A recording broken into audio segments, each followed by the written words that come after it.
Good afternoon and welcome to our virtual open forum with President Cartwright, Interim Provost Mike Johnson, and other members of our senior leadership team.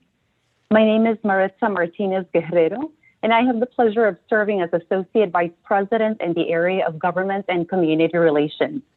Thank you for joining us today. During today's conversation, we will hear from leadership and they will provide brief updates related to the fall semester, our COVID-19 planning for the spring semester, diversity and inclusion efforts, and other topics. We extend our thanks to the members of our UCF family who already submitted questions. And we also will be taking questions in real time, so I invite you to submit your questions and ideas via the chat box available on the Zoom platform. At UCF, our best ideas come from listening to different perspectives and learning from one another.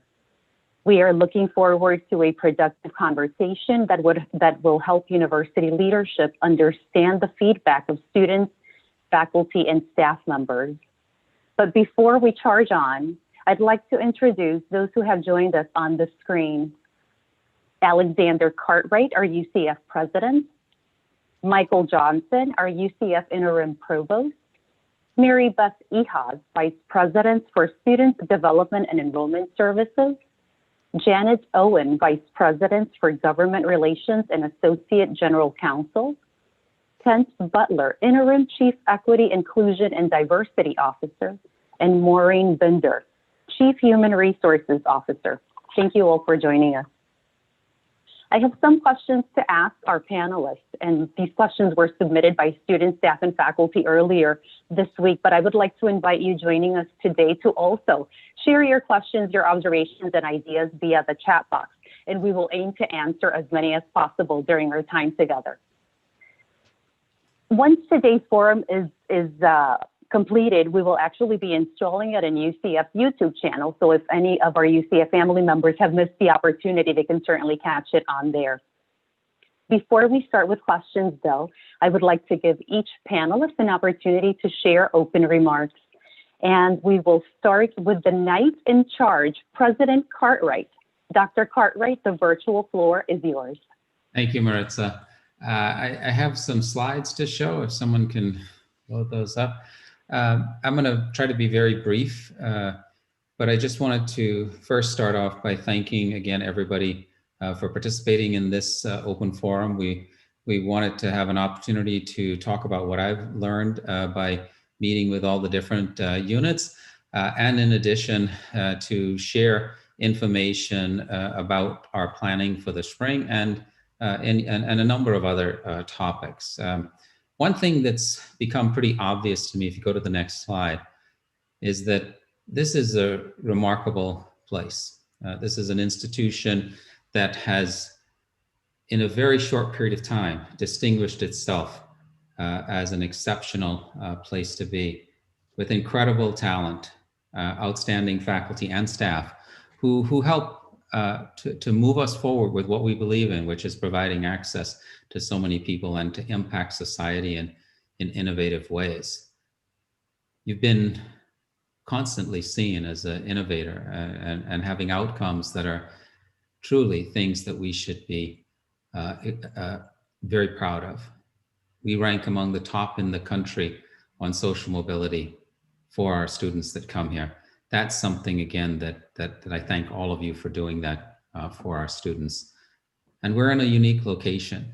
We're in a great place to be, one that we can attract people, one that gives us access to partnerships that very few institutions have.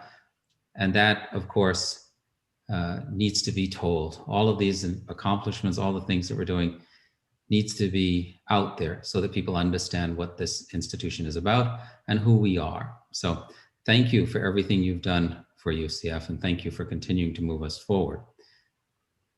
I believe, if you go to the next slide, that it's quite simple to me, and that is we really can be one of the nation's leading public metropolitan research universities. And to get there, we need to follow some practices that I think are critical to any institution further transforming who they are. It's about a culture of trust and engagement and accountability. It's about delivering on action on our diversity, equity, and inclusion initiatives, and continuing to be an institution that's going to be an example that fully commits to inclusive excellence. We need to invest in our academic core to drive the excellence in student success, research, creative works, and of course, our engagement activities. And to do that, one of the things I have to focus on is also, what does that leadership team look like, with a focus on, of course, our administrative infrastructure and systems that drive what we want to do in terms of operational excellence. If you go to the next slide, what I'd like to do is just give you some of the things that we learned during this past semester and that we've tried to act on, and we'll continue to act on these activities as we go along. We established a President's Student Advisory Council, and that council has met with me several times now, and each time they bring suggestions, they bring questions, they bring ideas of things that we can be doing, and we continue to work towards some of those and acting on those and trying to address those topics. There are about 20 people that make up that council. And I will tell you that they wanted us to make sure that there were appropriate notifications in web courses, that we actually have students more involved in what we're doing around our marketing materials. They've shared perspectives about the fall classroom and the experiences they've had and the challenges they have, and how we can really commit to being even more inclusive in our online teaching. I think we need to do even more of that, and they are going to continue to be a resource for us. We are committed to improving our search committee training and education. We funded 3 new positions to actually support that activity. We funded additional position in the Office of Diversity Initiatives under Dr. Kent Butler that will help us to continue to move forward in our initiatives that we're trying to accomplish there. And we've started leadership conversations and additional management and employee training.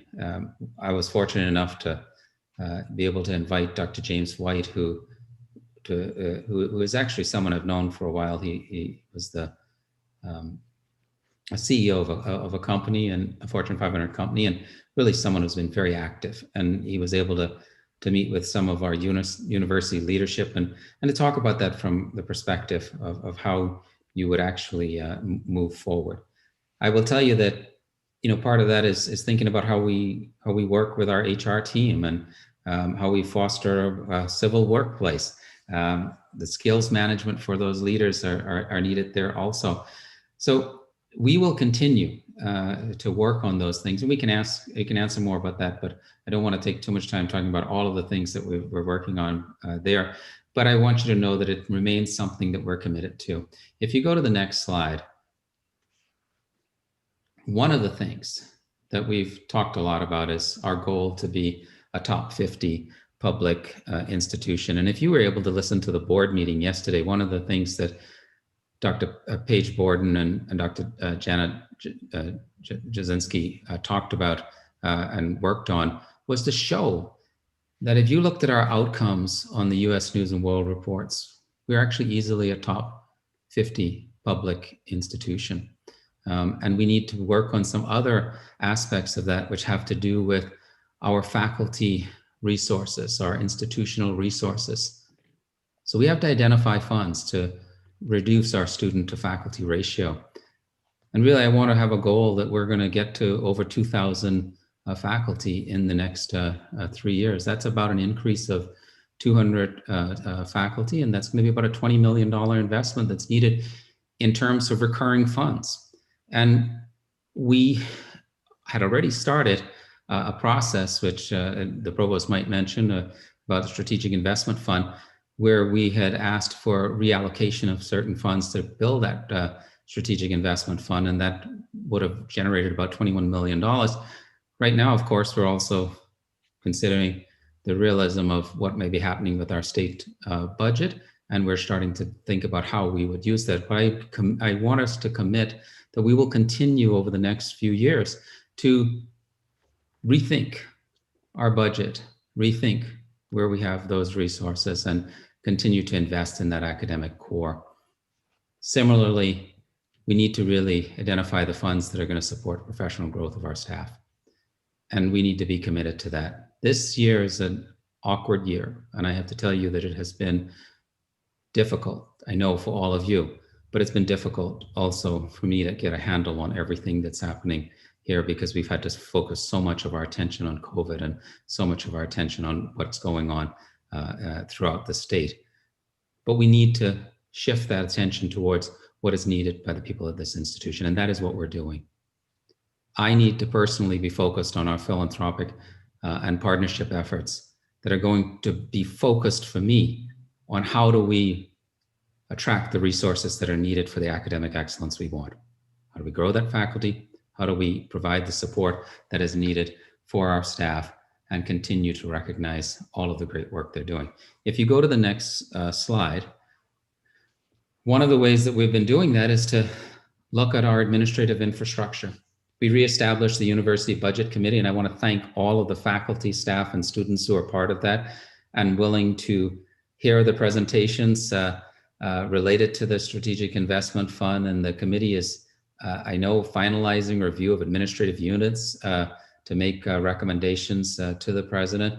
And I thank all of them for their hard work on that. We'll begin the process for evaluating and the recommendations for those investments during the spring semester. So again, something where the provost and I are asking groups to be involved in this process. It's not just about what we're doing from the top, but rather how we have that engagement with the community.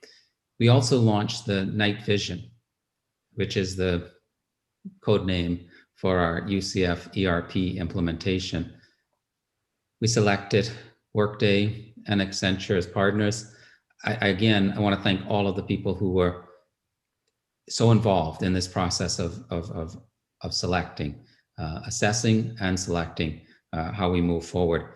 And those are the tools that are needed to help us to become even more of an excellent and outstanding institution than we currently are. It's going to, I believe, in the end, increase our efficiency and our effectiveness and help all of us. And that's the beginning of what we see as a way to rethink what we do administratively and from a budget viewpoint.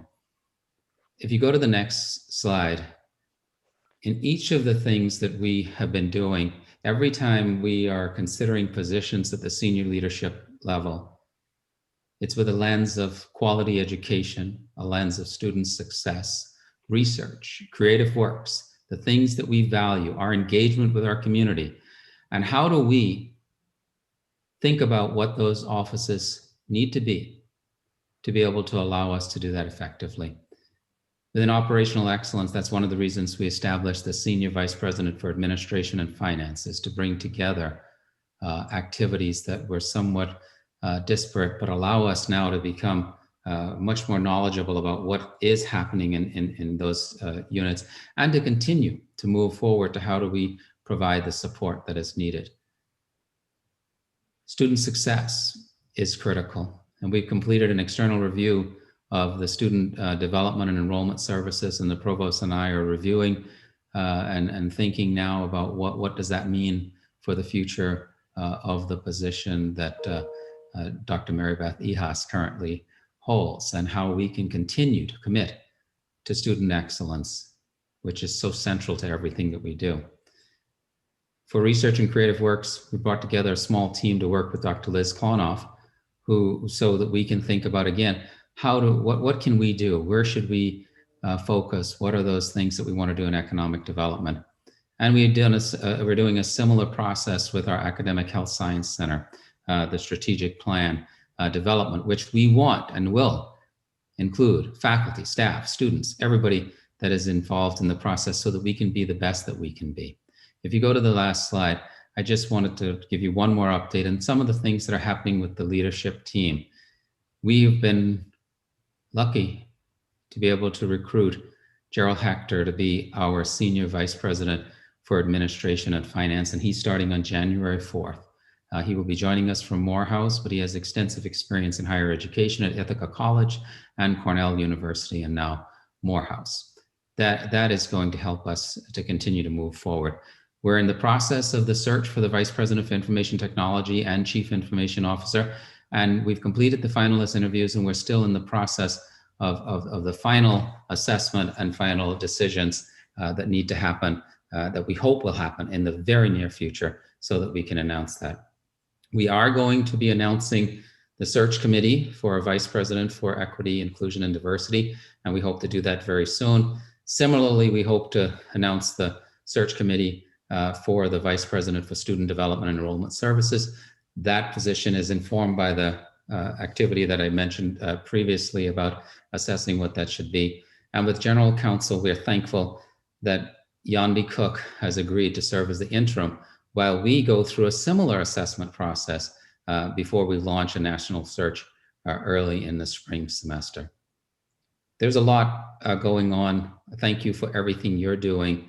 And I hope that this is the beginning of many such opportunities for us to give you updates and answer additional questions. And thank you all for attending today.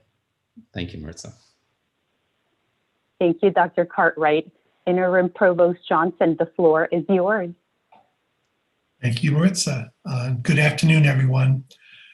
I'm very grateful for the hard work of our faculty providing high quality teaching, and of our staff dedicated to keeping us on track in a time of pandemic. And I'm grateful for our students' perseverance through very trying times, their determination to learn and succeed. Especially congratulations to the graduating seniors and their families. This is a major life milestone. I feel personally fortunate that my life brought me to public higher education, where our goal is to transform lives and improve society. UCF in particular is determined to be a prominent national research university that is also focused on the success of students from all backgrounds. And so it's really pleasing to see our success in this mission sometimes get national recognition. This week, the think tank Education Reform Now released a report on social mobility that involved over 600 colleges and universities where students receive Pell Grants. These grants typically go to students with particular need for assistance affording college. The report highlighted schools that they called social mobility elevators, those in which Pell eligible students are most likely to succeed. And I'm very happy to see that UCF ranked second in the nation on this important list, the only school outside of California in the top 10. And there's more. An Inside Higher Ed article about the study noted that UCF enrolls more students who are Pell eligible than all of the Ivy League schools combined, plus Chicago and Duke. And I think we should all be very proud of this and the fact that our students succeed. So let me turn briefly to planning for spring. We're increasing the number of face-to-face courses next semester, and we are doing this while we continue to prioritize health and well-being.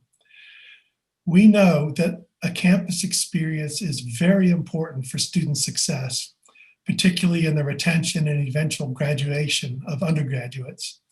And it's our obligation as a university to do our best to provide this experience.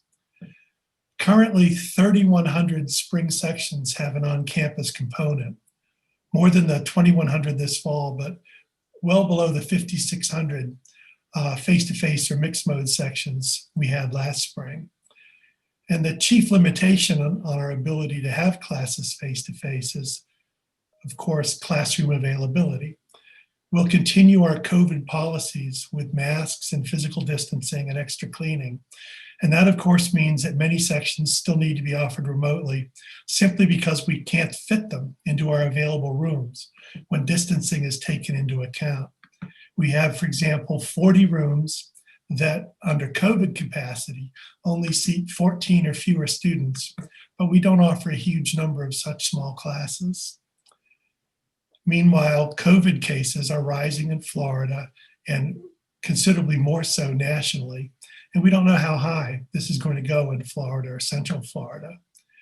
We believe that faculty who have a condition that the CDC says is likely to cause complications from COVID, or who are over 70, or who have household members in one of these categories, should not teach face-to-face. And that's the other limitation on our ability to offer courses on campus this spring. Many staff will continue working remotely. Some will be on campus. There's a parallel process for staff with circumstances that should let them work remotely to that we're using for faculty scheduled to teach classes. And all of this is a plan. If health conditions deteriorate, we're ready to pivot at any time to more remote teaching. As we prepare to return for spring, all students will be encouraged to self-quarantine before coming back to campus. All housing residents, about 7,000 students, will be tested before classes begin in spring. And it finally looks probable that a vaccine or vaccines will be publicly available in the coming months. I think they'll start very early in the spring semester. And once the vaccine is available, I very much hope that we'll see it starting to suppress transmission here as well as across the country. When the vaccine is available, we anticipate that UCF will be a mass vaccination site for Orange County with the potential to vaccinate something like 20,000 individuals per week, if that many vaccines are available to us. A team led by Dr. Dykin is working on our plan in coordination with the Florida Department of Health. And once we have more information on this, we'll of course make it available. The president mentioned budget. We still don't know precisely what the final budget from the state will be this year, but we are expecting recurring cuts to be formalized this year and additional cuts next year. It may be the case, as he said, that the funds we pulled back from units and set aside for the Strategic Investment Fund will instead have to be used, at least in part, for this year's cuts. And as I wrap up my comments, I also want to mention that dean searches for the library and the College of Sciences and the College of Optics and Photonics will begin early next semester. This semester is ending. Maybe I should say finally ending. Next week is final exams, and I wish our students and our faculty much success. You all know that the university closes for the holidays after December 18th, and will again have a virtual commencement ceremonies really, by college. The holiday break runs from Monday, December 21st to Monday, January 4th for employees. This has been quite a year, and a 2-week break, I think, will be wonderful. Please enjoy the time away, stay safe, and let's look forward together to a brighter and better 2021. Thank you all. Thank you, Dr. Johnson. Dr. Ehaz, the virtual floor is yours. Thank you so much, Maritza. Good afternoon, everyone. When I think about the fall term and I think about our students, I think of a few words. One is innovation. Second, resilience. Third is spirit. And fourth is care. And it's not only students, but our staff and faculty, our teams that are dedicated to student success have never given up and are finding ways constantly to do things differently. I want to give a shout out to Student Government Association, including Student Senate, for never skipping a beat, moving right to Zoom meetings immediately, and the great creativity of Office of Student Involvement and Student Government Association took a UCF bus across the state to meet and greet students who were remote, literally. That's innovation, and that's a sign of care. I'm appreciative of the fact that we have been able to reach and talk with more student groups than I think in other periods of time. I have had several opportunities to meet with all of our Greek councils. And I thank them for figuring out and being patient with how to do things differently and being open and transparent with whatever concerns or issues you might be facing. I thank our different caucus groups, like our Black Student Union and all other Black organizations, Latinx and APAC. It's really important to keep talking to each other. And I thank you for taking the time to do that. We, as the provost mentioned, we have about over 7,000 students who called UCF their home this fall. And there'll be actually a few more come spring. I just need to put a shout out to the Housing and Residence Life staff, all the RAs who have been living from day one on campus with students. They have not been able to work remotely. The team has been here checking in students, helping with testing, and it's really been a 24/7 operation. The point is that our student body and all of those that serve our students have continued to find innovative, new creative ways to do what they do best. That is to care and to engage students in the UCF experience, to make UCF their home, whether they're living here or whether they're remote in some other location. That's always going to be a number one priority. And I'm just very, very pleased and proud of the work that everyone has done. Thank you. Thank you, Dr. Ehaz. Next, we'll go to Ms. Owen. Janet? Well, thank you so much. I am focusing on the budget in Tallahassee because I know that that's what everybody cares deeply about. And as you all know, the governor did veto $1 billion in projects out of this year's budget. Last year's fiscal year ended about $1.9 billion down due to losses from COVID. And at the time that the governor signed the budget, he did announce a 6% holdback of general revenue. We know that for the state, that's about $750 million. For the university system, it's about $196 million. And for UCF, it's about $21.2 million. I believe this money is gone and will not be coming back. And I think that we will be facing the prospect of some further reductions during the legislative session. The Speaker of the House has indicated that he will look at both healthcare and education as two of the largest sectors in the budget for looking at reductions, and particularly he did mention higher ed as well. The good or sort of brighter news is that general revenue collections for the state are now increasing. And so while the projections have been revised lower, and we call that post-pandemic projections, the revenue coming in from sales tax is coming in above those post-pandemic projections. And for the month of October, for the first time, actually matched the October 2019 collections. So the good news is we're now probably about 719 million above where the economists predicted that we would be. The bad news is that we're looking at probably about a $3 billion hole as we go into the session. I can tell you that the governmental relations folks from all 12 universities are working really hard together and collaboratively to work on advocacy strategies to show that the universities are indeed the seed corn for the state to rise out of this pandemic, to continue to diversify Florida's economy.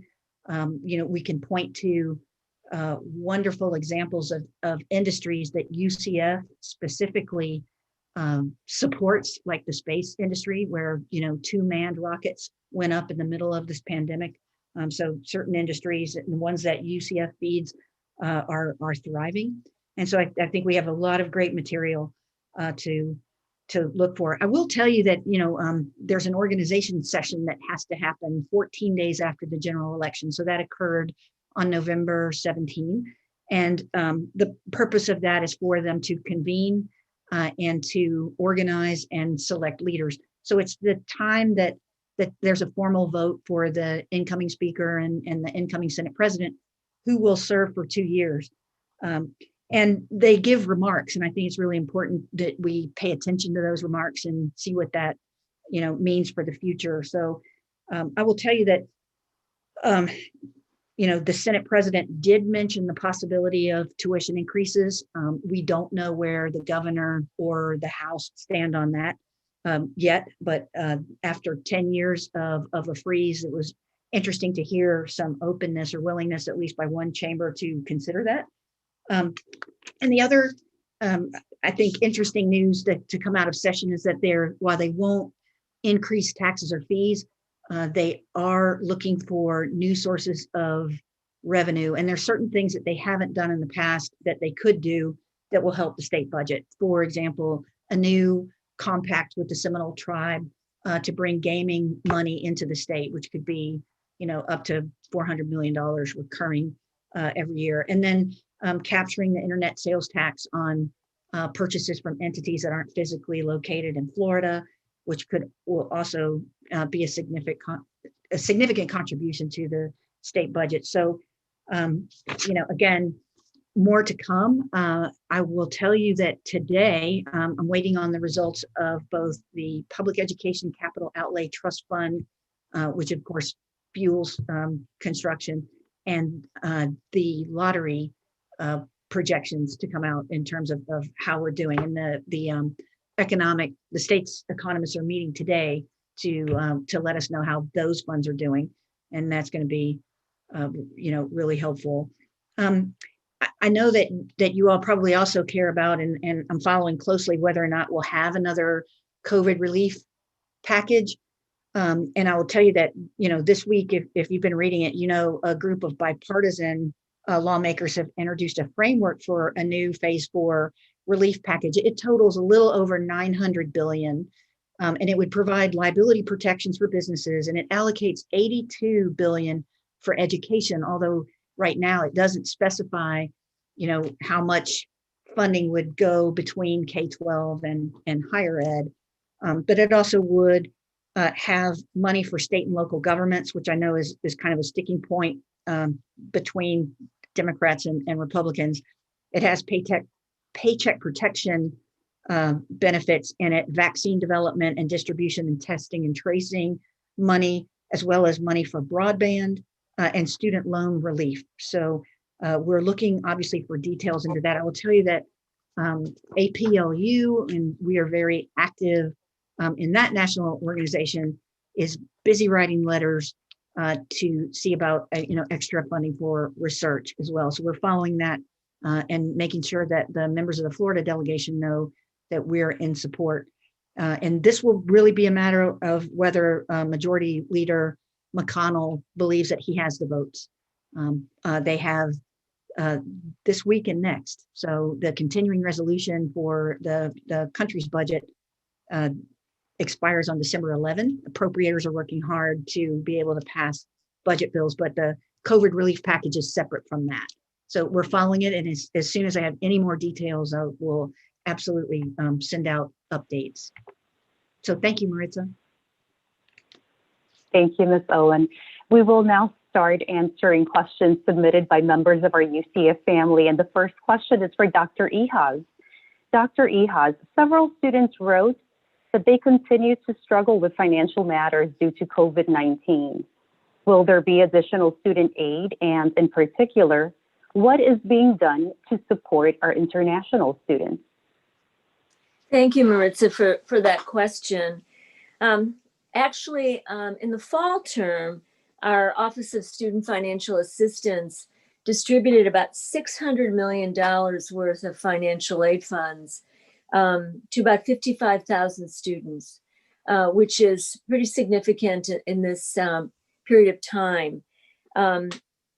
Whether we'll have we likely won't have additional funding coming in, but I would I would recommend that students who feel that their financial situation has changed because of COVID issues, to at least make an appointment to go to work with financial aid. There's a financial literacy platform that we've really received some awards with. It's called Sensibility Nights.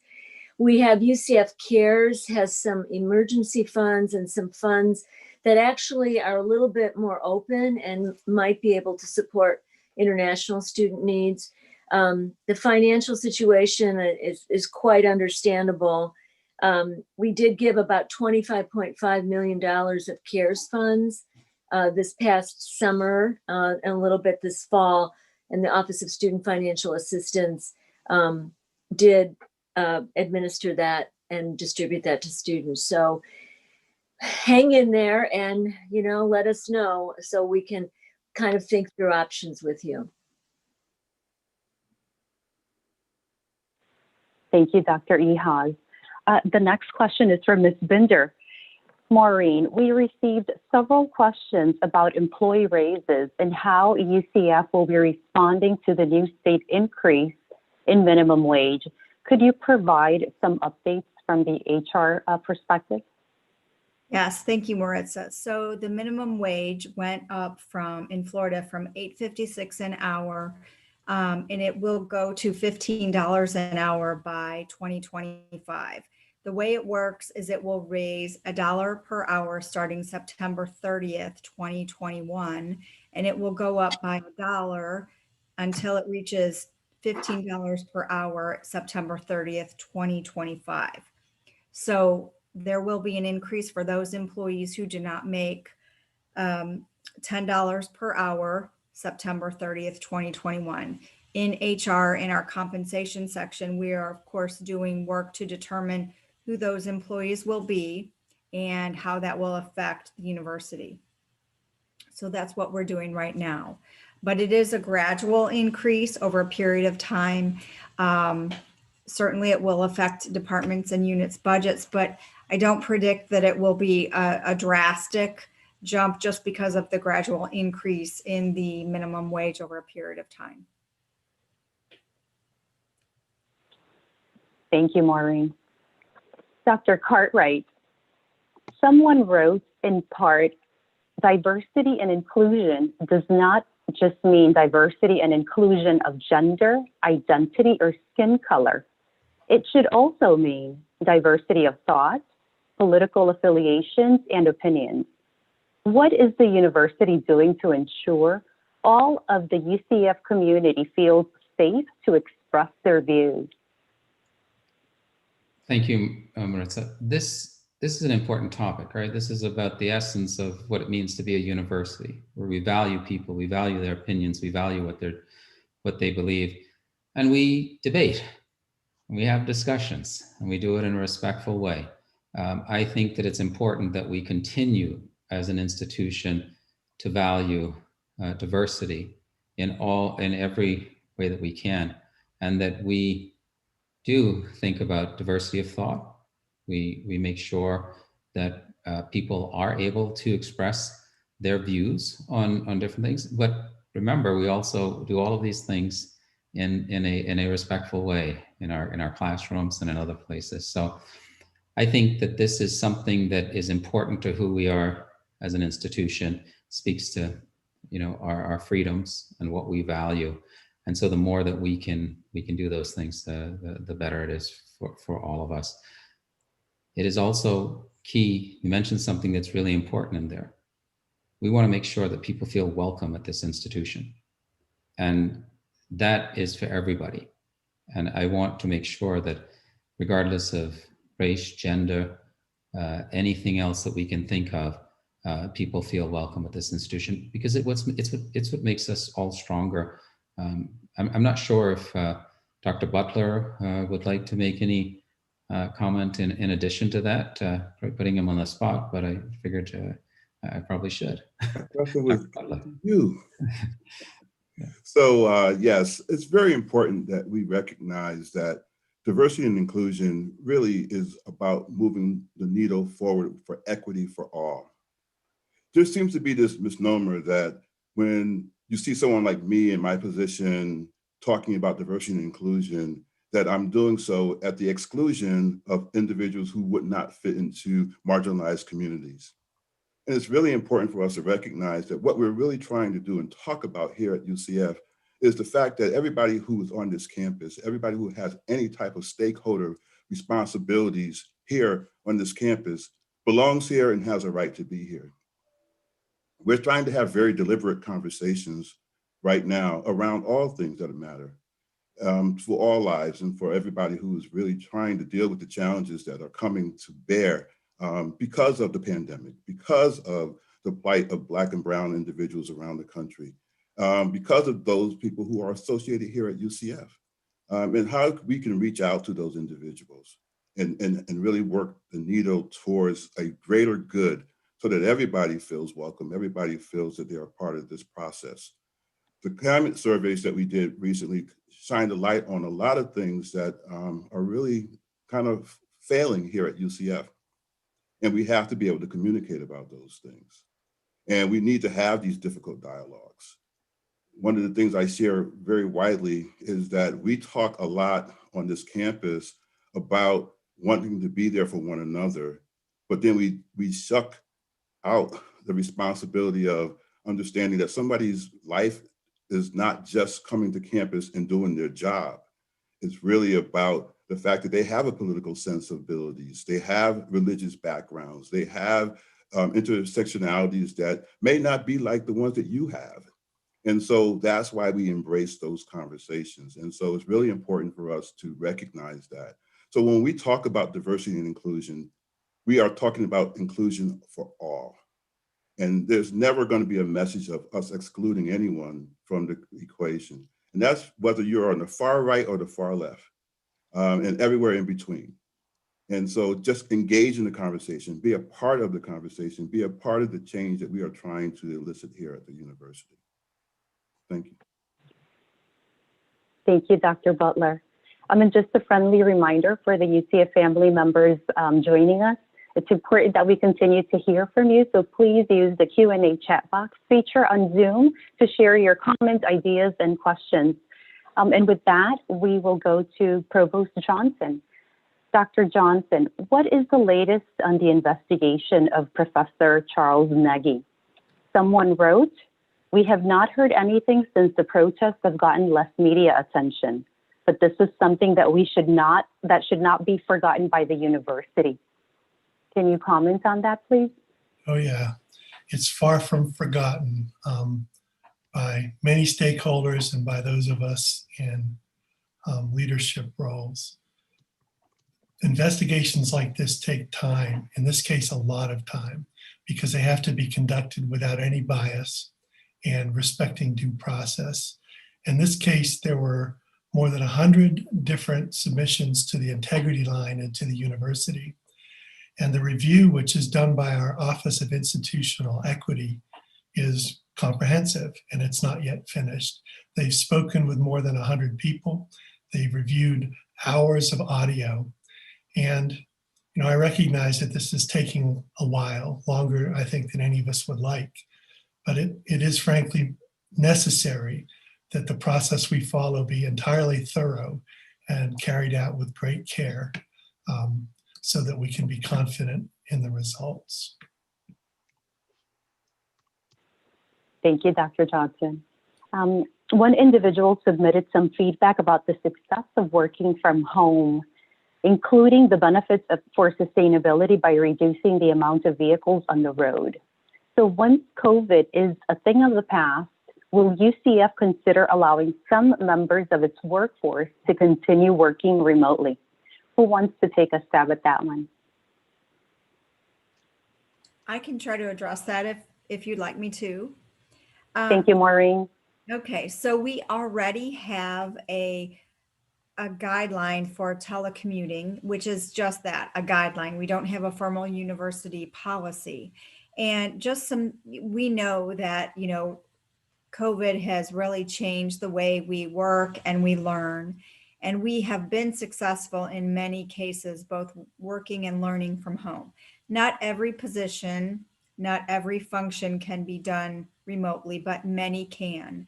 And we have gained a whole new respect for how we can be successful working remotely and learning remotely. And so we have really thought about, well, what is possible for the future? And I think that many institutions, many organizations are thinking about that. I know in my own CHRO circles, in the SUS, the HR, my HR colleagues are looking at that and saying, you know what do we need to do? How can we think about flexibility in the workplace? I'm talking to deans, I'm talking to supervisors, employees, managers, saying, what is it that we need to do to support you? What are the rules of the road? We need to be thinking about so that the future of how we work can be set up successfully. So I do think that we will see more of it after COVID. I'm reading a lot of articles. I'm sharing some of this information with some of this leadership team that's on this panel today, as well as others. We know that we may need to support our supervisors, managers, employees differently, but I think that we will have a university policy, not only working remotely, but maybe even a more flexible timeline. So I think one of the things we found is, for example, academic advisors. We know our students really like being able to contact academic advisors, not just 8 to 5, but in the evening or early in the morning, because let's face it, students aren't just 8 to 5. Students like being able to contact their advisor in the evening when they have more flexibility. And sometimes that works really well for academic advisors who are busy and have family, small children, and so forth. So it may work well for everybody. So we're looking at a comprehensive university policy, not just a guideline, that's more of a flexible workplace policy that would maybe include remote work as well as a flexible time schedule as well. But it has to fit for UCF, where it's works for the employee, it works for the students, it works for the supervisors. And again, we have to look at what is the future of working. And I think we'll come to that probably sooner than later. And this remote work has taught us a lot. That's my answer. And I think others might have some things to add as well. Maritza, if it's okay, I would like to add too. I mean, I agree with what Maureen said, and I think it's important that all of us evaluate what we learned from this experience with COVID. None of us wanted to have this experience, but we should always learn from that experience. And I do think there are some things that are probably we're doing better than we did before, and let's incorporate those. Let's use them moving into the future, and let's figure out how we can do what's best for our students, for our faculty, and our staff. Because remember, it's all about how do we deliver that high quality education, and how do we conduct the research that we want to be doing. And so much of that has to do with, there's so much involved in student success, so much involved in being productive in your scholarship. So the more we can do about evaluating and assessing what we've done over the last 9 months and how effective those things were, and then keep the effective things moving into the future, I am, for one, extremely supportive of us doing that. Thank you, Dr. Cartwright. Provost Johnson, the next question is for you. And Maureen, thank you too. Provost Johnson, you're part of the University Budgets Committee. Please provide an update on the Strategic Investment Fund. Well, I mentioned it briefly.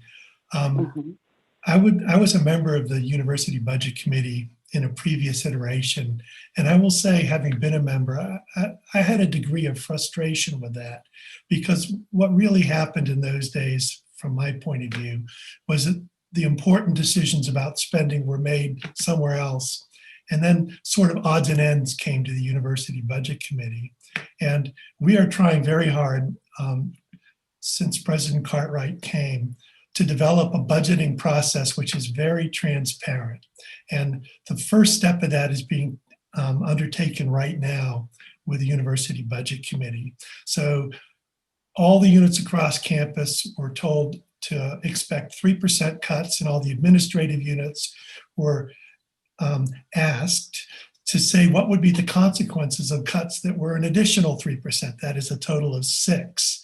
And the president asked that the first real significant job of the University Budget Committee be to evaluate those prospective cuts of the administrative units and recommend which ones should go forward and which ones won't. That work is almost but not quite done. We have one more meeting in December, and I anticipate that we'll come out of that with final recommendations to the president. Those monies, those cuts were to form the strategic investment fund that he mentioned. But as I mentioned and Janet suggested earlier, we may instead need to use some or all of those pulled back funds to deal with a recurring cut from the state this year. So I don't know yet how much there will be for investment. The next step will be then to help use that committee to evaluate proposals or recommendations for a strategic investment, assuming we can do strategic investment. And I wanted to briefly mention that many of you know we're most of the way through developing a completely different university budget model. We've had a fairly transparent model the last few years only for colleges, and it was a growth-based model. As we move away from our era of growth, we need to have a budgeting system which is more similar to most other universities, one that thinks about priorities and reallocations among our units. And we're well along a process developing a new model. And the University Budget Committee will play, I would say, the key role in that process after several steps take place, making final recommendations to the president of budgets for all of the units on campus. And that will get started to some extent in the coming budget year. We will be carrying out those steps in the coming budget year, but there won't be dramatic changes as a consequence of the new model in the coming budget year. The consequences of the new model will be in future years. Thank you, Dr. Johnson. The next question is from Ms. Binder.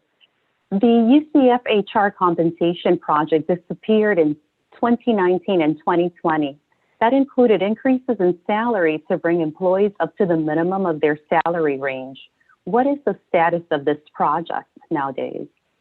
Sure. Thank you, Maritza. So I think it would be helpful to give some background about the Comp and Class project. So it started in the spring of 2016, and it had a very specific purpose. And you have to remember that prior to 2016, the university's compensation system for A&P and USPS employees was based on the state of Florida because we devolved from the state of Florida's personnel system. So it needed a change. It needed an overhaul. We were using titles and salary grades that did not fit the university environment at all. So we hired a consultant, Siegel, and they came in and they helped us look at over 4,000 positions.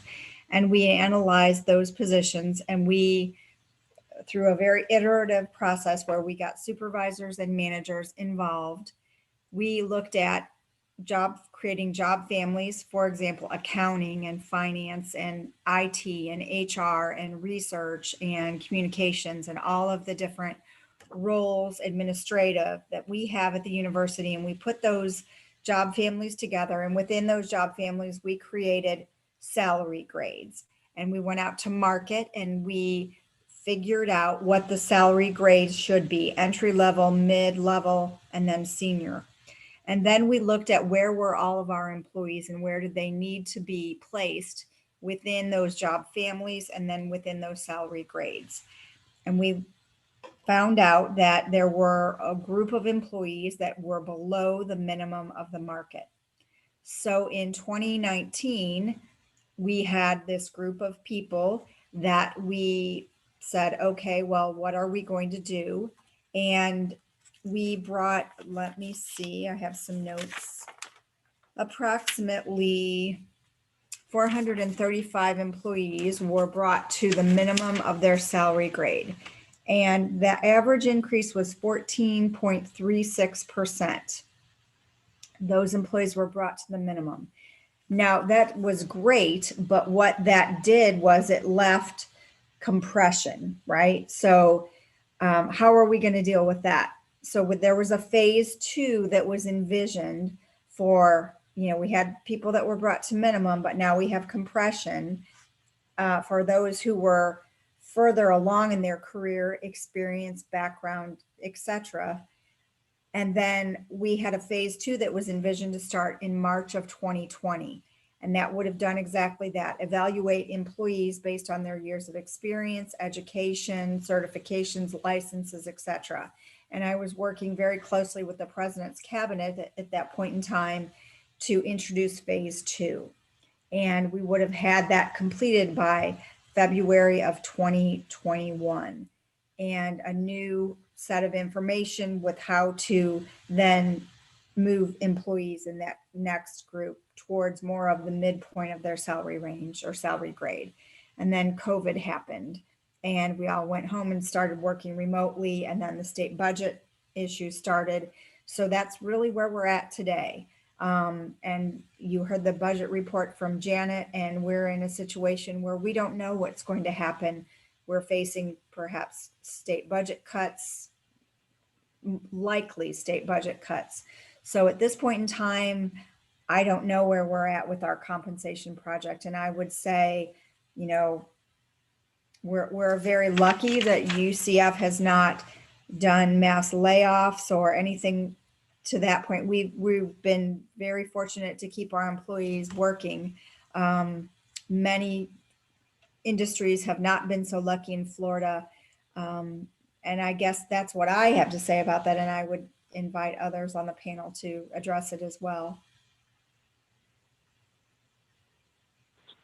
Thank you, Maureen. The next question is, when can students expect to be able to participate in in-person commencement ceremonies? Some express frustration that events such as football games can happen, but that our graduation ceremonies are still being held virtually. Who would like to take a stab at that one? I can take a first stab. Others may know more. Football games are very socially distancing with a considerable spacing between the fans and the players and staff on the field, completely separated from other people. Commencement is typically held in a big crowd in the arena, and it's very difficult to figure out how to do it successfully in a way that includes physical spacing. If you've seen one of our commencement ceremonies, the students are packed on the floor and families are largely packed in the stands. So the two are not really the same. But I will just add two other comments. One is that even if we were tempted this fall, which, speaking for myself, I would not have been for the reason just given, the Board of Governors made clear that we weren't to consider in-person commencements this fall for reasons of health. And the second thing I'd say is that we all hate this. Commencement is a really big deal. It is the happiest occasion of the year for everybody who works at a university. And it is an unbelievably significant moment for our graduates and their families. I know that people in the president's office and the Marines team have put together some marvelous substitutes, like the graduation walk, which no other university was clever enough to do. I take no credit for it. It was clever people in other parts of the university. But it's just a substitute. And I very much hope that the time is coming when we'll be back to live commencements. And I hope we find a good way to celebrate those who've been cheated out of live commencements in the coming years. Mary Beth, you probably know more than I about this. No, I think you did great. Maureen, any other thoughts on this topic or? No, I think. Oh, sorry. Okay, thank you, Maureen. Dr. Cartwright, you wanted to add something? I just want to echo what the provost said, which is if there is an event during a year that gives everybody at an institution energy and a reason to do their jobs, it's graduation. And when we don't have those ceremonies, it bothers all of us. Of course, it is much more painful to those who work so hard to get their degrees and not able to walk across and experience that and be rewarded in the way that they should be and be honored in the way that we would like them to be. I do believe, that there's probably going to be more and more discussion about when could an in-person ceremony take place. We haven't discussed much, but about the vaccine, but the vaccine is going to be coming. We don't know the timing completely on the vaccine, but I think if we were to watch what's happening, and at some point we'll work with our public health officials and others, and if we were able to get to enough people vaccinated, then I think that there might be an opportunity. I just think we have to, though, work with our health officials, and I'm saying that, please don't hold me to the public health aspects of it, because I am not a public health expert. But I do believe that the vaccine starts to create an opening where we can see that we hope it's not too far in the distant future that we will be able to do it, and would love to be able to do something for all of those who missed out on it. And that will be a large task, but it is such an important task that it's one that if we can do it, I encourage us all to do it. And before we leave the topic of commencement, thoughts around holding commencement at the stadium. I know that has been circulated in some circles. Why not? I think the provost talked a little bit about this, and I'll just follow. I mean, one of the things that's key to this is social distancing, right? When we hold football games, the teams are on the field, they're separated from the fans. When we do our commencement, we typically have people that walk across the stage. They interact with each other. They interact outside. It's just it's a different environment, and we don't. It's difficult to think of how you would do it in a way that you could do all of the social distancing. You could do everything we want to do, and make that happen in any reasonable amount of time. I just don't know how we would have to have shifts. There would be, it's just such a difficult thing to think through. And then we wouldn't even be able to, enjoy part of what it's all about, right? Is applauding everybody going across the stage and having the main people on the stage. And none of that would be, I can't think of an easy way to do that under these conditions. And by May, in late morning, it'll be over 100 degrees down on the floor of the stadium. So don't forget that. I did forget that, actually. Thank you for reminding me. And probably some on and off rain too. Provost Johnson, just a quick revisit. I know that earlier during our conversation, you talked about plans to increase the number of face-to-face courses. A question following that just came in. At what point, what is the pivot point that would trigger a change in our plans? Thank you. I appreciate that question. And I'd like to give it a fairly full answer. You'll recall that as we planned for fall, we were very cautious. The planning took place in the middle of the summer when the first spike was happening in Florida, and we didn't know how high it would go. We hadn't yet developed our policies on COVID. We hadn't figured out what to do about masks or distancing or tracing or cleaning or testing or a great many other measures. They were all in development. And we didn't have much experience from around the country or the world to guide us. So what we thought was the right thing to do was to be maximally cautious. We only put on campus those classes that we thought most needed to be on campus, and we actively sought to make others remote. But we've learned a tremendous amount since then. Overall, the campus communities complied very well with our policies. And one of the most significant things that bears repeating is that we still have no indications here at UCF or throughout the state university system of Florida of any transmission taking place within a classroom. I mean, the whole point of masks and physical distancing is that it protects a group even if someone in that group has COVID. That's the reason for the masks and the distancing. So we really have considerable confidence that these procedures permit us to have safe classrooms even when there is infection in the community. There is infection in our community this fall, and we've not had a significant growth in cases at UCF. We believe that these policies and our experience do permit us a judicious increase in the number of face-to-face classes for spring planning. But to directly answer your question, when would we pivot? There's not a single number. The guidance that we get from Dr. Dyken and the public health community is that when the health resources of the community get under undue pressure, when hospital beds are becoming full or ICU beds, or when we find ourselves unable to keep up with testing or tracing, then we should be thinking about changing direction. But most of all, when the Department of Health of Florida or Orange County tells us the time has come and they work with us on all those measures that I just described, then indeed we'll take a different path if that becomes necessary. I guess the last comment I'll make is that I personally entered this fall semester with a degree of optimism, but I wouldn't say with overwhelming confidence that we would in fact get from August to Thanksgiving. We hoped so. We did everything we could to make it happen. And it's really the good behavior of our university community, especially the students. Not perfect behavior, obviously. You've read stories of cases where people have done things they shouldn't. But in general, pretty good compliance that has led us get to the point where we had a successful fall semester.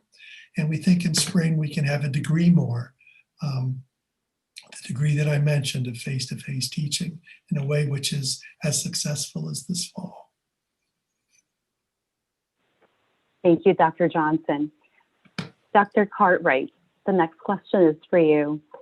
Will UCF face furloughs or layoffs due to budget cuts? It's a little difficult for us to answer that right now. You've already heard a number of things we've done proactively around the budget. We have thought about creating and have created a strategic investment fund, which the provost and I have made clear can also help us as a buffer in a way for cuts that we may experience.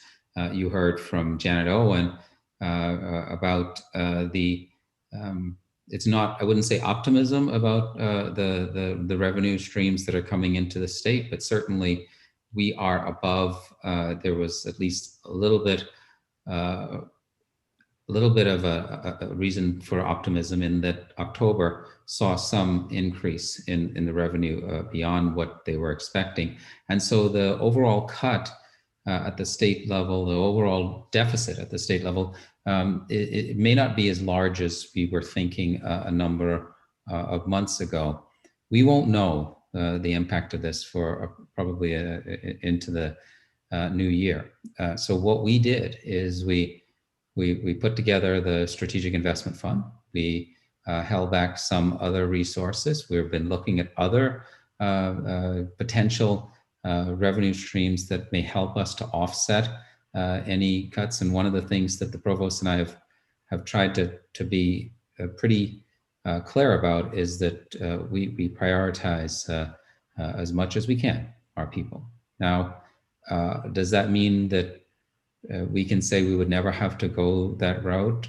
I can't. I mean, if we do, then I believe that for us to go through the furlough process, we don't have a furlough policy at this time. So we would actually have to go through a process, and I'd ask Maureen to verify that that's the case for us to be able to even think about furloughs. Layoffs are a different topic, but you always have to approach budget challenges with an eye on what's the time period over which you may see that budget challenge. Is this something that is temporary, meaning short term, 6 months, a year, or is this something that potentially could be much longer? Yesterday, we had Dr. Sean Snaith talk about the budget and talk about what was happening in the economy in Florida. And what we saw was a recovery that has happened relatively quickly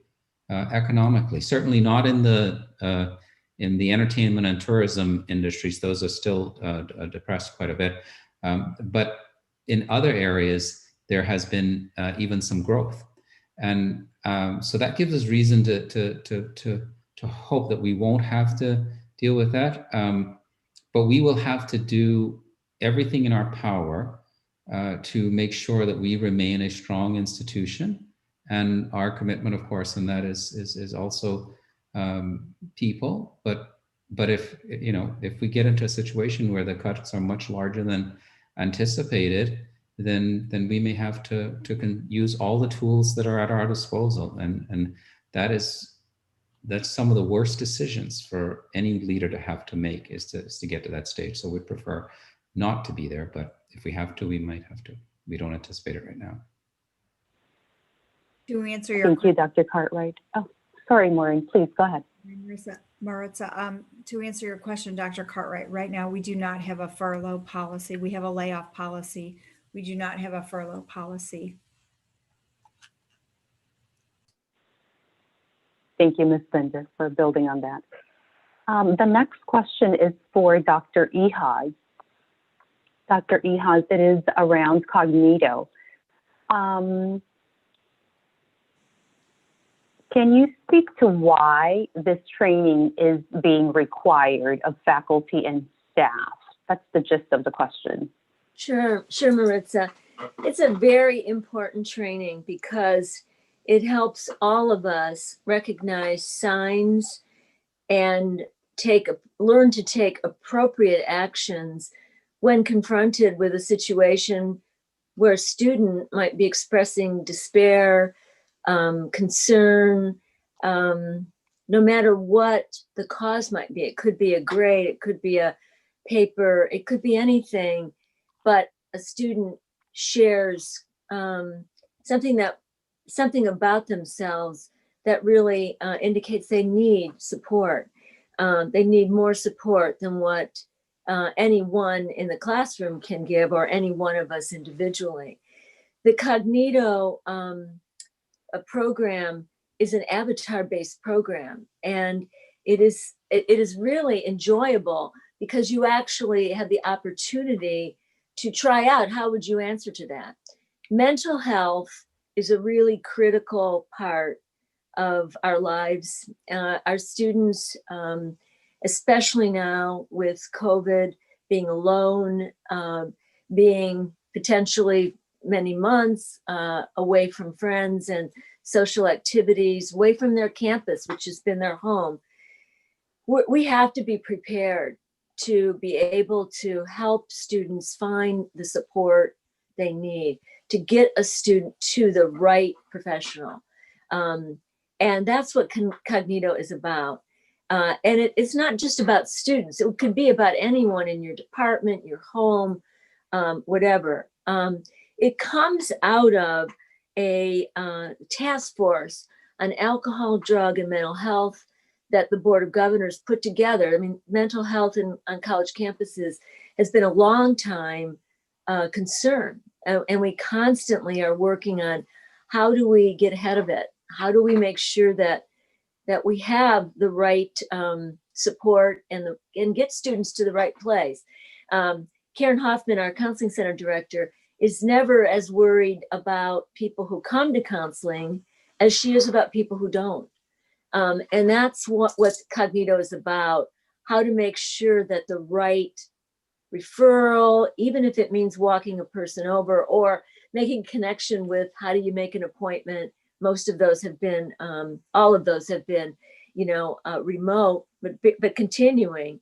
So this is something it's a caring process that we as a community are involved with and need to be involved. Came out of that task force as a mandate really for all SUS institutions. And the expectation is really that we will 100%, all of us, complete this. Whether you have direct contact with a student, which most individuals do, or not, you never know when this might become an important skill to have. I don't know, Maureen, if you would like to, because this is a joint project between academic affairs, student development, enrollment services, human resources. So I don't know, Maureen, if you'd like to comment.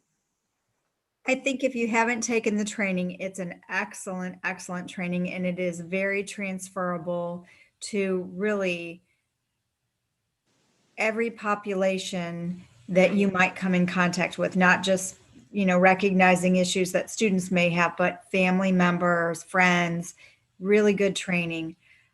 I think our difficulty with the training has been that the Board of Governors, the company that's running the training, Cognito, they didn't really understand that each one of the public universities is very unique in the state, and we all do things a little bit differently. So we've been having some technical challenges dealing with Cognito. So there's been a lot of frustration that employees have had and taking the training, and we certainly apologize for that. But if you can get past the technical hurdles, the training is excellent. And I would encourage you to bear with us as we work through those challenges, because it's worth it. And I have heard, if you've heard Joe Harrington, Dr. Harrington from our Faculty Senate, he has a very heartwarming story about taking the training and really it impacting how he has worked with a student. I have someone on my own staff who really used the training for a family member, and it really helped. It's really good training, and mental health, as Dr. Ehas has said, is so important, especially during COVID when there are so many, we're all, locked down or feeling very frustrated because we are not in our normal environments. There's so many aspects of the training that can really help us in our lives right now. But I will say that it's been challenging working through the technical issues, and Dr. Ehas and her department and my department in HR, we're partnering. We're trying to communicate and help people understand and provide customer service to the technical issues, but we'll get through it. We know that the Board of Governors is requiring us to have 100% completion, which is challenging given the holidays are coming up, but we're determined to charge on and get through and get as close as we can for sure. I might just add that the reason that you will be hearing a lot about this right now is because we only have a few more weeks in the term, and a report at the end of January will be put together showing each university's compliance. And so I'm urging you to, if you have not taken it, that you do so before you leave for the holidays, because if not, you're going to hear from us again in January. So please open it up. Let us know if you're having trouble. Don't just put it aside. It is really good for your life. Really. Thank you, Dr. Ehas. Thank you, Ms. Bender. So colleagues and UCF community at large, we are nearing our time, the end of our time together, and I have still several questions to ask, and one is from a student, but I really want to end with that question from the students, because that is the departure point for why we exist. So I want to give our students that honor. But so I will just pose the question to Provost Johnson, and then I have one for Dr. Butler, and then we'll go to our student question and land the plane on time. So Dr. Johnson, could you address how pedagogy has factored into decision-making about course modality? Sure. It's not been normal this year for sure. As I mentioned, for the, in the spring, everybody had to go remote, just boom, almost overnight, literally a few days. In the summer, we had some time to get more people among our faculty who had not taught remotely before, get some help and training and pedagogy for remote techniques. For fall, we got further along on this path. We asked departments and colleges that in general, if a course could be offered in a high quality way remotely, pre-developed W courses, that's the right way to offer it. And that then where possible, when we could do what we hoped would be a good job with remote courses, that they should be remote. And, like in any big endeavor like that, there's degrees of success. Some went very well, some went less well. I was really happy that the student government did a survey of students. They got 4,000 and something responses, which is pretty good turnout. And the opinions are all over the map about many things, but a couple that got my attention were a general opinion on the part of the students that their faculty were concerned about them and responsive to them. That's never 100%, and it wasn't, but they were positive about the fact that their faculty were trying to work with them to help. But I was really concerned that the students, more students than I ever would have liked, said that they themselves believed that they were doing less well academically this fall than typical. And there's a lot of possible reasons for that. It could indeed be modality, synchronous Zoom or classes put on the web. It could be financial hardships. It could be anxiety and family illness. I mean, there's a lot of reasons, but that is a real concern. And it's one of the reasons that we're interested in trying to have more face-to-face classes in spring. We know, as I said, that the experience of a campus educational and academic community is important for success. It's also important class by class. We're fortunate as a university, really, that web-based instruction is part of the fabric of how we teach. And I don't mean in every department. I come out of physics. Usually most of the quantitative disciplines like math and physics, many in engineering, are not nearly as advanced as some of the other disciplines in humanities or social sciences or health sciences or others at web-based learning. But as a university, we've got a lot of faculty who are really good at it. And so that was some help. But then we've still got a number of other faculty who for the first time in their lives are trying to do something that's not face-to-face. And, we get better each time we do it. I've been pleased that in general, satisfaction is fairly high in the fall, but I recognize it is not perfect. It won't be perfect. It's still this spring. We will continue to improve and try to do our very best. We have there are people of all sorts on this open forum today. Those of you who don't know should hear that the faculty have worked extraordinarily hard in challenging circumstances to support students. And students have worked extraordinarily hard in challenging circumstances to take classes and modalities that are hard for them, with testing techniques that are unfamiliar. So it's been a real heavy lift for a great many people. We get better. Thank you, Provost Johnson. Dr. Butler, please share more with our community about your vision for ODI initiatives like Diversity Week, and also word on the street, you have a podcast. So can you tell us a little bit about that? Sure. I will tell you that since the climate survey has gone out, we have tried to figure out ways that we can be in better communication with the entire university. And the podcast came into play with that in regards to having people from our community communicate and talk about just the different things that they're doing, especially as it relates to diversity and inclusion. Today's podcast was on World Soil Day, which is tomorrow. And we got to talk with people from the Arboretum. I always say this word incorrectly, but I'm not even gonna say it now. And so when we talked, we just talked about how that connects to everything, the environment and diversity, and how we all, regardless of where we're living, are impacted by those usages. And so we're just trying our best as a university to kind of be there for the multiple individuals, to kind of hear all voices and allow people to have their voices heard. So some of the things that we have going on, we are excited about the Student Ambassador Program that I'm starting up, which will be taking applications very soon. And the student ambassadors, which we're calling Odyssey Ambassadors, are going to really kind of be facilitators for students on diversity conversations, difficult dialogues around race and culture, and any other topics that may come up. We're going to train them on having those types of opportunities. And we're going to utilize these individuals as advisory board for the Office of Diversity and Inclusion.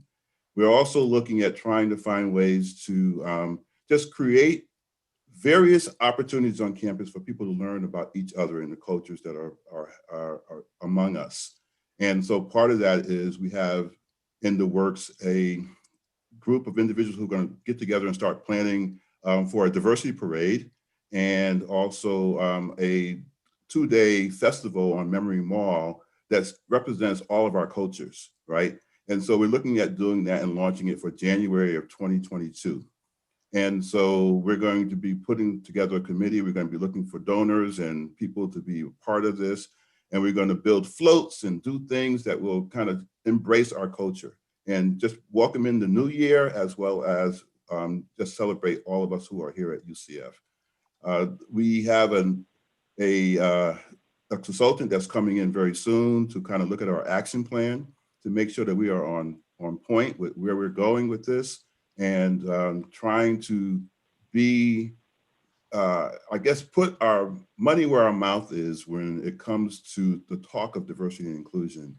A lot of times people are very unaware of what it even means or why we are even doing these things, and not recognizing that there are people who have been in marginalized situations throughout our campus who just didn't have their voice heard.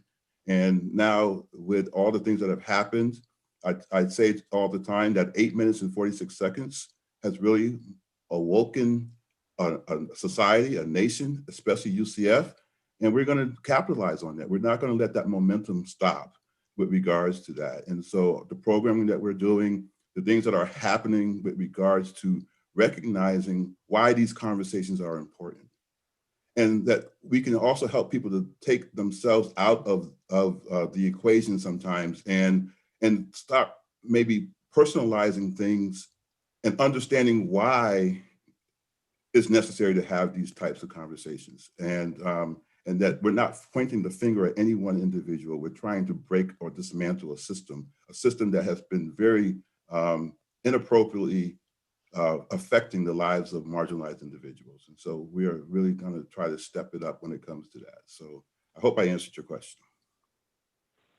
You sure did, and best of luck with the podcast. I look forward to tuning in.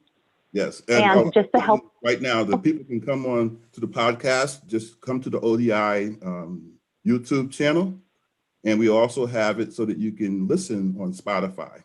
So there are 2 different ways that you can kind of experience the podcast. You don't have to look at me; you can just hear me. And so let's see what we can do.